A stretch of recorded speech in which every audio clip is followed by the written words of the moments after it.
What's going on, everybody? Welcome back to yet another KJ Lifestyle video, and in today's video it is something that I've been waiting for this car, particularly the Kia Stinger. It is by far the best mod, whether it's tuned or not, and definitely one of the first things you should do. We're going to be installing that today. And here it is, guys. This is the aFe power intake system for the Kia Stinger. This is the only true cold air intake because it has sealed boxes, and this particular model has the oiled filters. But what I'm going to do is I'm going to order a set of the dry filters as well, because the oil filters put out just a little bit more power, so when I do go to the track I'll be able to throw those on the car. But for daily driving I'll have the dry filters. So let's get right on in and unbox this.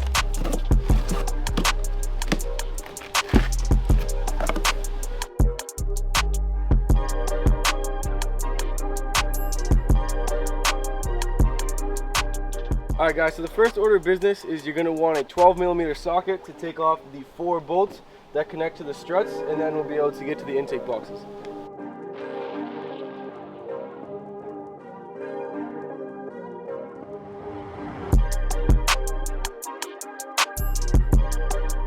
Alright, next order of business is you're going to want to take a 10mm socket with an extension to take off the 3 bolts that hold on the intake box.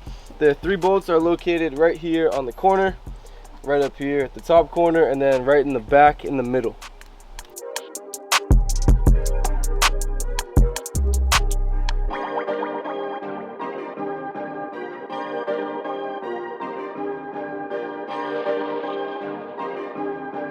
Alright, now you're just going to want to grab some pliers just to take off the hose clamps.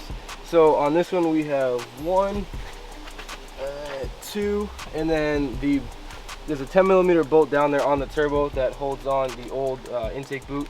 So we just have to do those 3, and then we'll be able to start the process on installing the new aFe ones.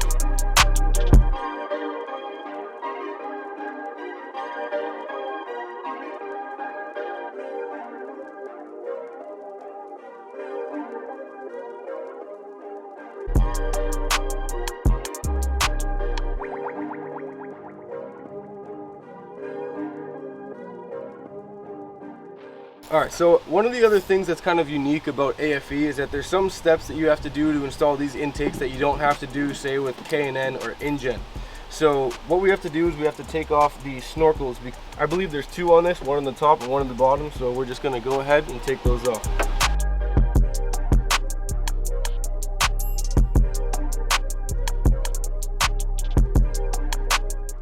Alright, after you take off the intake box, what you have to do is push on the 3 little screw locations. You're going to push out this metal guide, I guess you could say, and then pull the little grommet out, because you're going to need to use these on the other intake. Alright, so what you're going to do once you took out those rubber grommets, there's 2 holes right here, and you still have those 2 metal pieces. All you have to do is squish those in there, and then push in the metal pieces just like that. And then the way you access these bolts is through the inside, so when you tighten them down, you're going to need to have a smaller socket or even a wrench of some sort to go through the hole here and tighten those 2 bolts down. Then you'll be able to tighten this one as well. Another thing that's a little bit different is this hose right here. As you can see, there's a bracket and there's 2 10mm bolts that you're going to need to take out, as well as taking off this hose clamp all the way in the back here. Then I'm going to loosen the clamp on the turbo just to take this boot off all as one piece. Perfect. Perfect.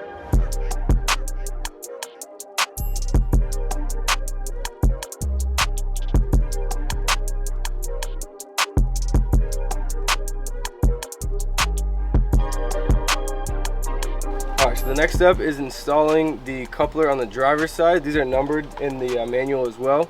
And we did have to reuse the factory Kia turbo inlet clamp, because the one from aFe wasn't in there, so maybe I'll contact them just to get another one. But for now we're just going to reuse this clamp right here and put it on the turbo coupler.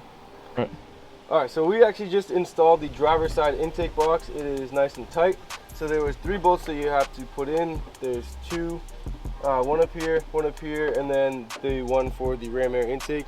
And the next step is to tighten this down right here, this little piece that goes into the intake boot. You don't want to tighten this down too much because you don't want it to crack. When I watched the video and looked at the manual, it said that there should be a little bit of a space, so don't crank down on it too much.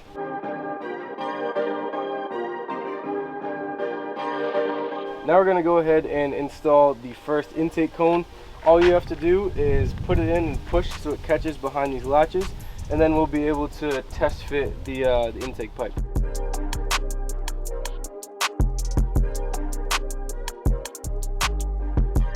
Alright, so now that we have the intake coupling on the turbo, all we have to do is install the pipe and tighten everything down before we get to doing the hoses. And make sure when you do this, you arrange the clamps in a place that you're going to be able to get a wrench, so it's going to be really easy to turn everything in.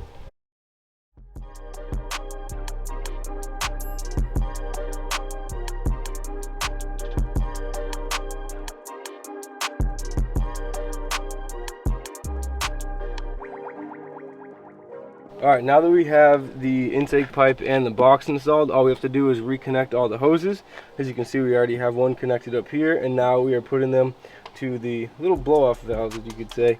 Put one side on. We did have to cut it down just about a ½ an inch, and now we are actually able to put this on, so we can go ahead and kind of flex this up, bend it in, push it on, there we go.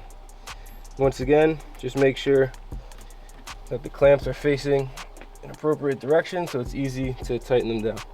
Now that we're connecting all of the hoses, the last hose that we have to connect is this one right here, which is the one that we have to take that bracket off from the bottom. Oh, you actually have to reuse the old hose clamp that was connected up here.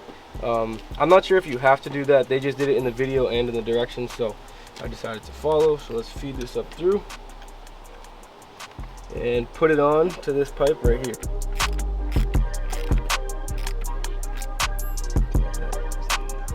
Now we're going to move on to the passenger side. There are a few less steps because of this hose right here, and I believe one of these as well right here. So we're just going to repeat all those same steps and take this off.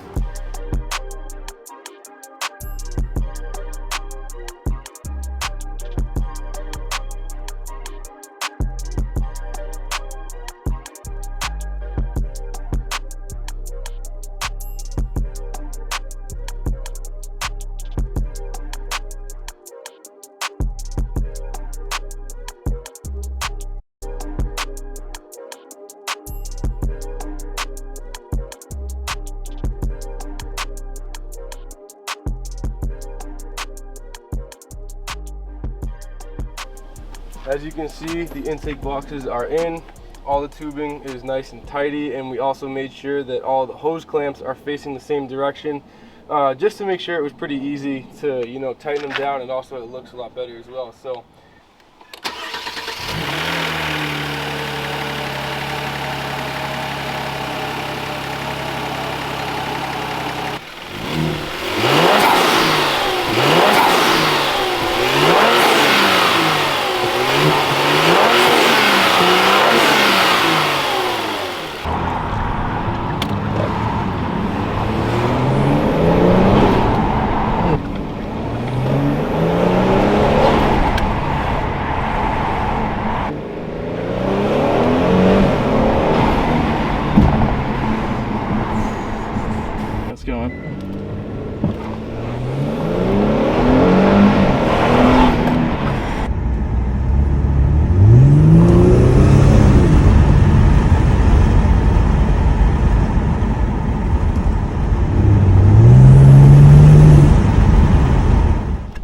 alright guys, that is going to do it for today's video. I hope you guys enjoyed that little install of the aFe Takeda intakes. There was not too much publicity on these as of yet. So I just got them, like I said, because they're the only true cold air intakes for the Stinger. I know there's a lot of other ones like K&N, AEM that have that little seal that go around the hood, but it's not a true cold air intake. So very excited to use these, give them a rip and see how they do. If you guys have any questions on the install, please let me know, and I will also link the aFe video as well. There were a few things that were a little different, especially with the snorkels in the front, but drop a comment below and I will be sure to get back to your question and answer it as best as I can. One other thing guys, make sure you guys click that subscribe button. I have so many mods coming for this car. They're coming in left and right, and I'm very excited to install them and also film some more videos for you guys. Just like that, this video is over. Remember to be kind, be happy, and be grateful, and we'll see you in the next one. Perfect.